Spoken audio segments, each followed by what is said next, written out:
New Orleans Saints safety Tyrann Mathieu returns to practice and Michael Thomas revs up his participation. What does it all mean for the Saints? We got all that and a little bit of lagniappe for you on today's episode of Locked On Saints. You are Locked On Saints, your daily New Orleans Saints podcast. Part of the Locked On Podcast Network, your team every day.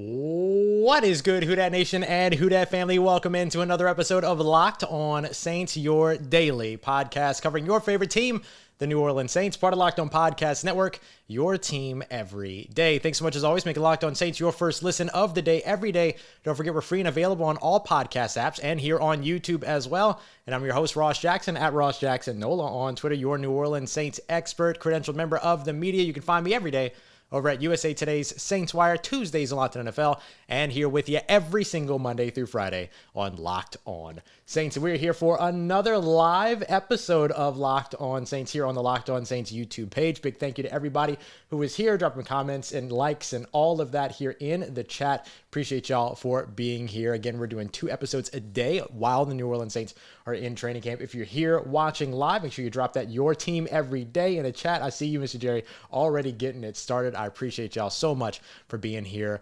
with us. And of course, we'll have our pre-recorded episode later on today, so don't forget to get your questions in so that I can turn around and answer some of those questions in today's later episode. But now I want to get started with our biggest story of the day, which of course is the return of the Honey Badger. Tyrann Mathieu, number 32 as of right now, right? No jersey numbers are fully finalized, but back with the New Orleans Saints, back at the training facility today, participated in most of practice, didn't get involved much in 7-on-7s, not involved at all, of course, in team drills, but that's not much of a surprise here. The expectation is that Tyron's going to have a little bit of a ramp up, according to head coach Dennis Allen, but it is truly a little bit of a ramp up. They don't feel that anything that he missed throughout that first week of excused absences is detrimental at all to him or at all problematic in any way. So they feel like they're going to be able to get him back out into team drills and all of that, sort of get him fully in the fold sooner rather than later, which is good news for the New Orleans Saints because the defense, if we're being honest, has kind of already balled out, right? Absolutely already balled out throughout all of this training camp, every session of training camp, maybe with the exception of Jameis Winston's reps in the Tuesday practice where he was nearly perfect. The defense has been outstanding so far, and now they just got Pete Werner back when it comes to team drills earlier on this week. Now they get Tyrann Mathieu back, soon to be added to those team drills. I know there was a lot of concern around Tyrann Mathieu, but we were told from the very beginning that this was a private family matter that took him away and that he was dealing with away from the team, and that the team would accept him with open arms once he made it back, and that proved to be absolutely true. That proved to be exactly what happened and exactly what is going on. Now, we don't know exactly what the situation is that took Tyrann Mathieu away for training camp. We may never know, and that's okay because that is a private family matter. I know there were a lot of things around like the social media sleuthing and things like that, like, hey, he removed stuff from his socials. Doesn't matter. Like, none of that matters. Here he is in the black and gold. And I have to tell you, it's really exciting to see Tyrann Mathieu in that black and gold and playing for his hometown New Orleans Saints. You know how much this means for him, and certainly he's going to want to be able to be full go out on that field as quickly as possible. He looked great during OTAs and mini camps. Looking forward to seeing him here during training camp as well. What does Tyrann Mathieu's return give the New Orleans Saints? Well, now that defense is fully there. When we sit out on the sideline, and I was talking to Todd Graffinini earlier today, who of course is on staff with the New Orleans Saints, New Orleans Pelicans, also does some work with ESPN Radio.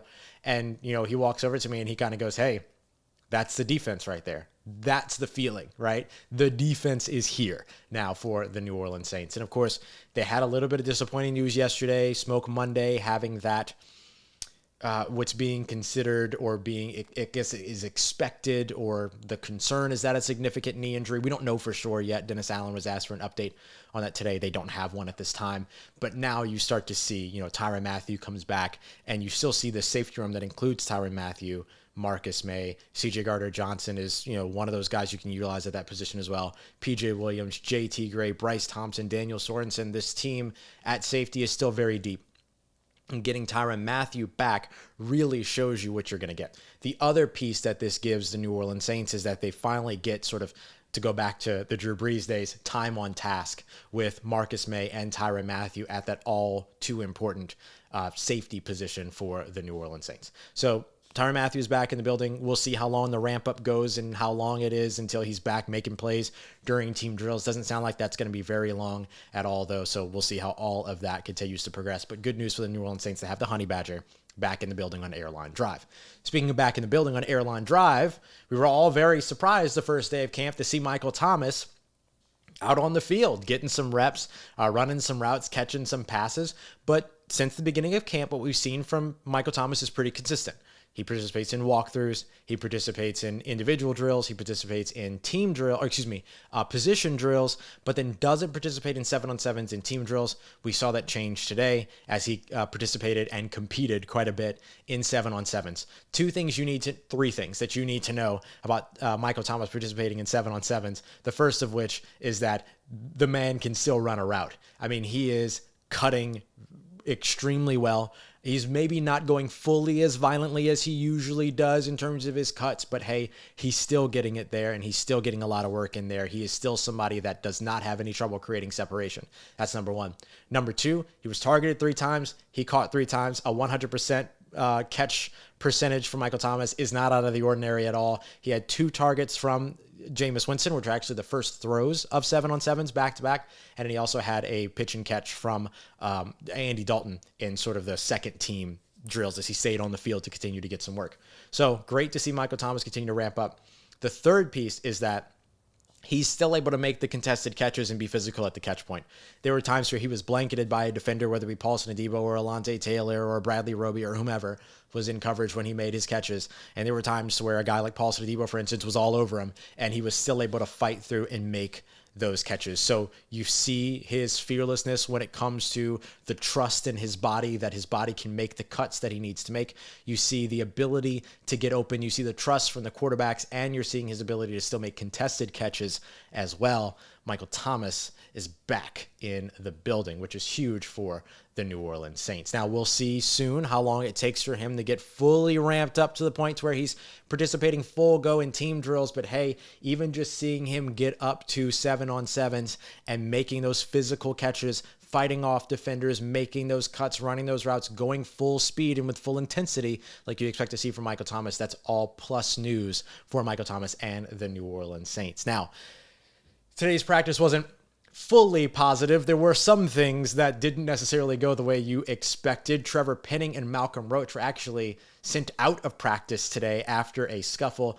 Let's break all of that down, what Trevor Penning's aggression means to the team and why it's still not really a concern at this time, but maybe it's time to start pumping the brakes on that aggression. We've got all that and much more coming up for you on this live episode of Locked On Saints, and I am grateful that we get to do that with the help of our friends from over at BetterHelp. I love talking about BetterHelp because I use BetterHelp.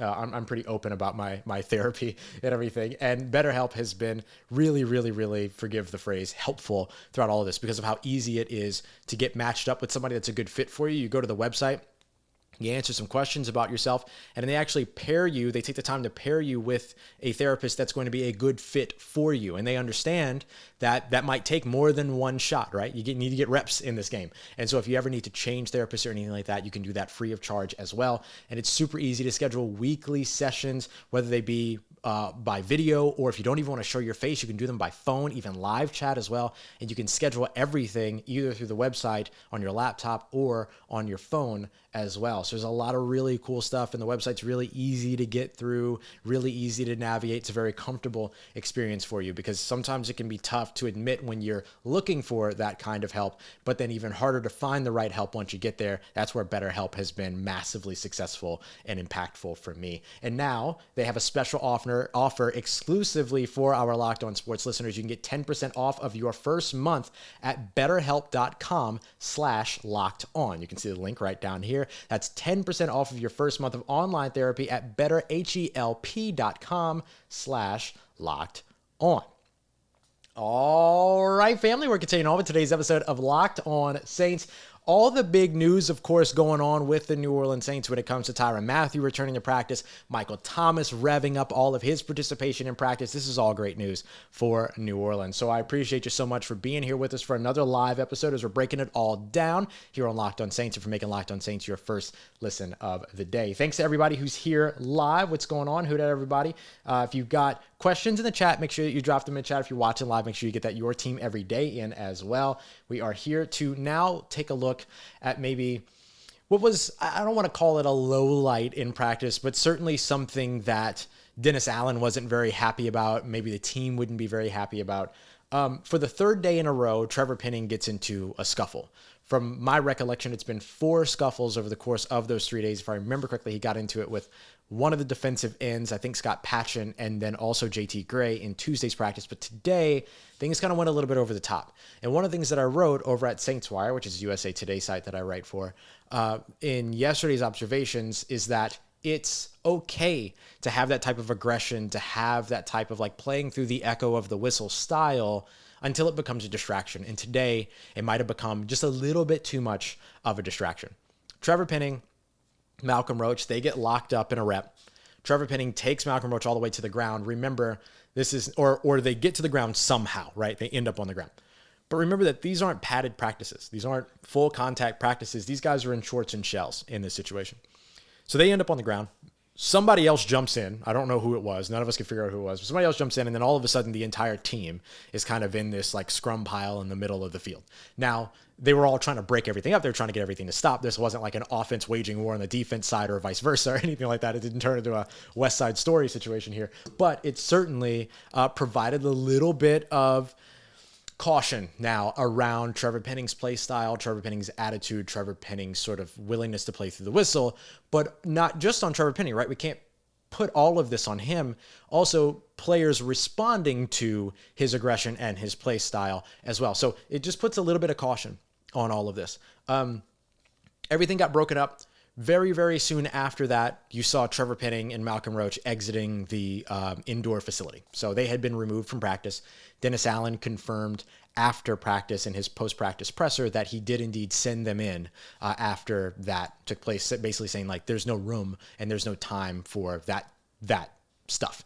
Now, the thing that I learned from this, beyond Trevor Penning's aggression, getting the players and things like that, is I learned a lot about Dennis Allen in this moment, a lot of positives about Dennis Allen.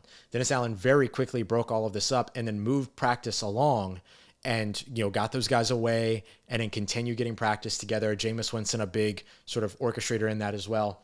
They continued to move on. At the end of practice, as we were circling back around to go and get ready for the pressers, you could see Dennis Allen bring the entire team together, those that were still in the facility, get them all together, and just had a message of unity for the team around all of it.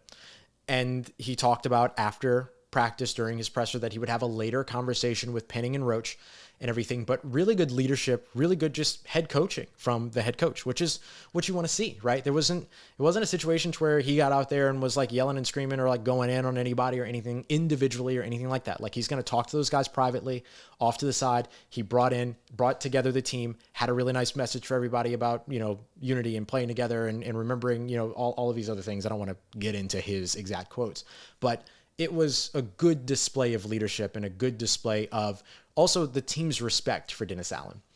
This is something that I think a lot of people questioned, I think personally, unwarrantedly during OTAs when a bunch of veterans weren't around. Like, is there an issue with the team and the roster in terms of their trust for Dennis Allen? Then everybody shows up for mandatory minicamp, which could have been like, hey, I'm not trying to get fined here, but even still, they all show up for minicamp, and everyone's been a part of training camp with the exception of the excused absence of Tyrann Mathieu.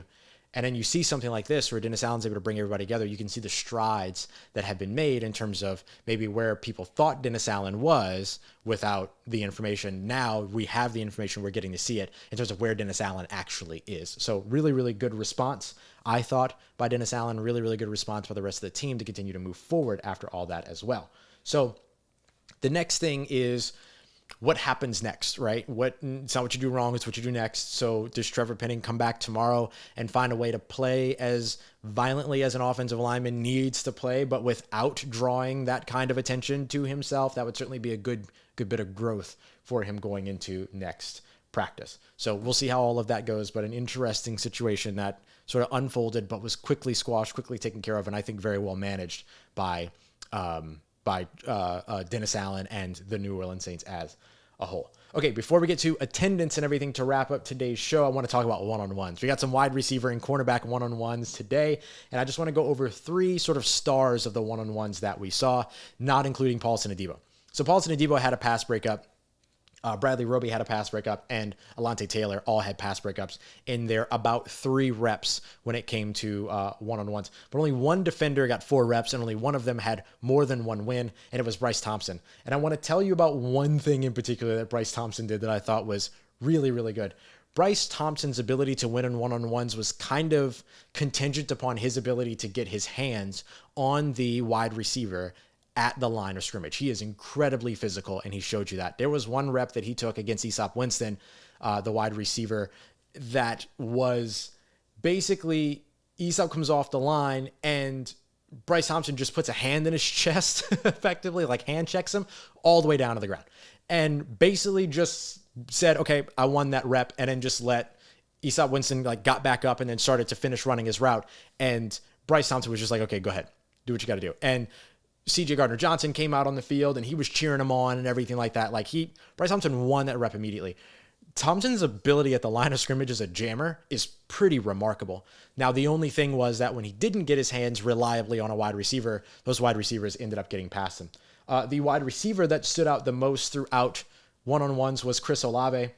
He was held by cornerback Paulson Adebo after beating him and getting down the field at one point. But then on the other 2 big wins, it was really his ability to create separation coming across the formation that was most impressive. Because imagine trying to get your hands on somebody with 4.3 speed that gets past you. So you're already off balance. You're already in trail technique. And he's not just running down the field, but across the field. So you're really just trying to pursue and close as much space as you can on the kid, but you can't because he's so dang fast. And so he just was blowing past some of these guys a couple times. So he won 2 out of his 3 reps. The one real loss there was Paulson Adebo coming back and had fantastic just blanketing coverage on Chris Olave as they crossed the field. So really, or actually as they went up the field. So really, really good reps there by Paulson Adebo as well. Okay, coming up next, we're going to dive into attendance for today's practice, including a new face, wearing the number of somebody that wasn't there anymore. So that can only mean one thing.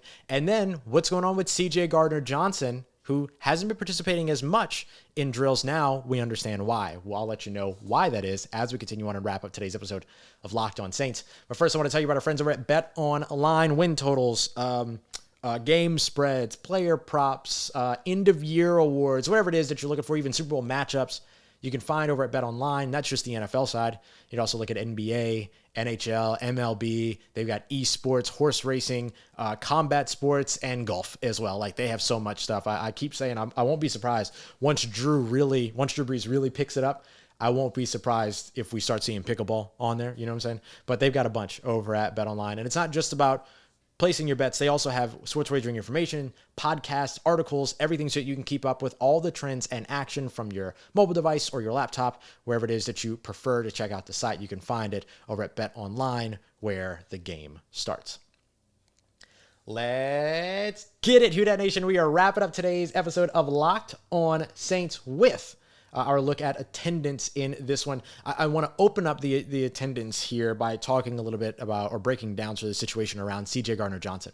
Now, you'll remember months ago, it was reported by Jeff Duncan of NOLA.com that CJ Garner Johnson, along with Demario Davis and Deontay Hardy, were all looking for new contracts going into 2022.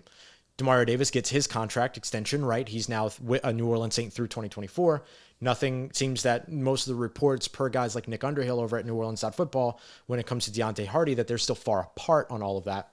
Now, CJ Garner Johnson, we haven't gotten a lot of update about his conversations with the New Orleans Saints so far, but we got our first little peek at it today. Nick Underhill tweeting out that CJ Garner Johnson has limited his availability in recent practices as he seeks a new contract.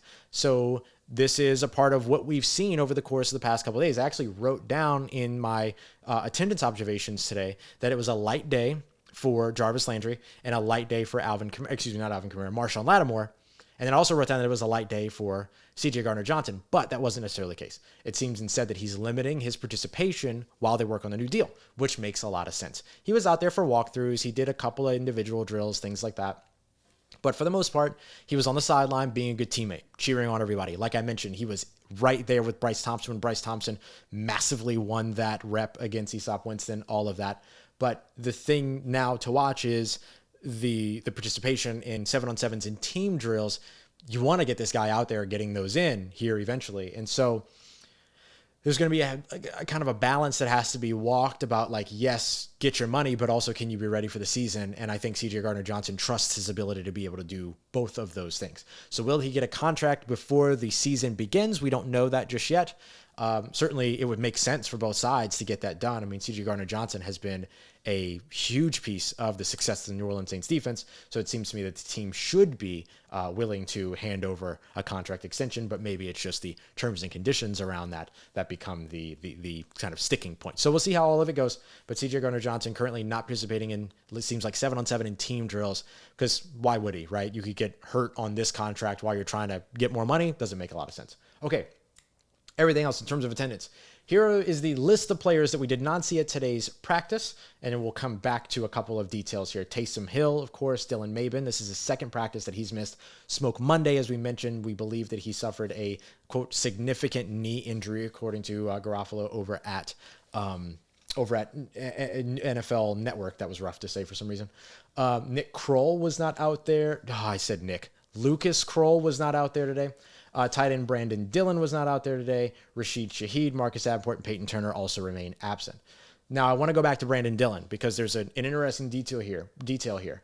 Brandon Dillon was not out there, number 86, but the number 86 jersey was out there, and it was being worn by the newly signed tight end after yesterday in Chris Herndon. So Chris Herndon immediately participating in practice, also had a catch during team drills.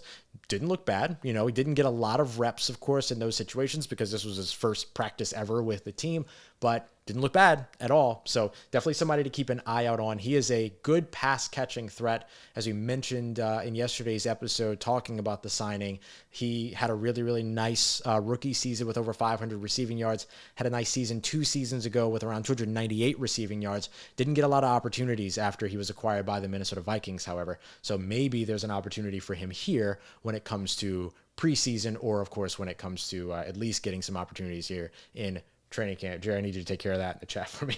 But so the next piece behind all of this is going to be how soon can Lucas Kroll get back out on the field? He was a surprise sort of absence today that no one really expected, and we were all kind of taken by surprise to see. So this New Orleans Saints tight end room is kind of thinning out a little bit in terms of availability. Taysom Hill is out. Brandon Dillon might not be on the roster anymore based upon Chris Herndon being in there in his number. And then, of course, Lucas Kroll not present. So the only other tight ends that were out there that were available today were Juwan Johnson, who had some really nice moments in camp today, by the way, Adam Troutman, who continues to have a strong camp, and Nick Vannett. So there's a lot of different, pieces here in terms of where you want to go next at tight end. So that also means that opportunities are going to be open and available there for the guys that are making plays. So the tight ends that are able to stay available and that are able to make plays all throughout, they're going to be the ones that are going to end up on the roster come September, more than likely. So just something to keep an eye out on there when it comes to all of those missing pieces in the tight end room, but the sort of ominous presence of Chris Herndon wearing Brandon Dillon's number, which kind of tells you that Brandon Dillon's probably not on the roster anymore, or just changed his number, and we don't know about it yet, but certainly something we'll get updates about later on down the line. All right, y'all, make sure that you get your questions in the chat so I can answer them in tonight's episode. Tonight, we'll give a greater focus to what Tyrann Mathieu brings to the team, what Michael Thomas's presence brings to the team, and we'll dig in a little bit further as well when it comes to CJ Garner Johnson's contract conversation. promotions. So we'll have all of that and answers to all of your questions on tonight's pre-recorded episode of Locked On Saints. Go ahead and get those in the chat before we wrap up here. I appreciate you as always for making Locked On Saints your first listen of the day every day. Don't forget that we are free and available on all platforms for you. So wherever it is that you listen to podcasts, and available on YouTube as well. For your second listen today, make sure you go and check out the Locked On NFL podcast. Same thing wherever you're listening or watching this, you can find Locked On NFL as well. I appreciate y'all as always for making me a part of your day and a part of your routine. If you see me, as always, say hi. And of course, if you need anything else in between these episodes on your New Orleans Saints, make sure you follow me on Twitter at Roach Jackson, NOLA. Hit me up. Let me know how the family's doing. Let me know how you're living. Let me know how your mom and them. And trust Who Dat Nation. I'll holla at you.